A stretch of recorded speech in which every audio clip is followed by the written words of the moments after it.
Hello guys. Hello. कैसे हो सब लोग? मैं काफ़ी 15-20 दिन हो गए वीडियो नहीं डाली है।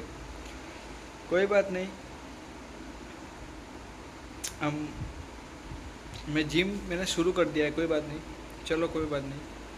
कल से हम डेली वीडियो डालना शुरू करेंगे और ट्रेडिंग भी फिर से स्टार्ट कर देंगे, ठीक है।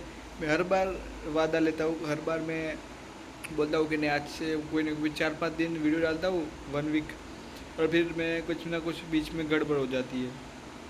तो इस बार तो मैंने निर्णय किया कि जब तक मैं नहीं पूरा करूँगा तब तक मैं नहीं रुकूँगा। तो ठीक है, कल से करते हैं कंटिन्यू। और जो भी होगा वो देखा जाएगा। अब तो क्या है, कुछ लेके भी नहीं आए थे, वो लेके भी नहीं जाएंगे। तो चलो देखते हैं क्या होता है कल से, ठीक है। Let's go. और मैं जिम की वीडियोस भी इंस्टाग्राम पे डालूँगा, तो इंस्टा भी मैं अभी जिम वीडियोस शुरू करूँगा, ठीक है। तो देखते हैं कल से क्या होता है। चलो, trading with gym with dreams come true, वो वाला सिनेरियो है मेरा। तो कोई बात नहीं, चलो बाय।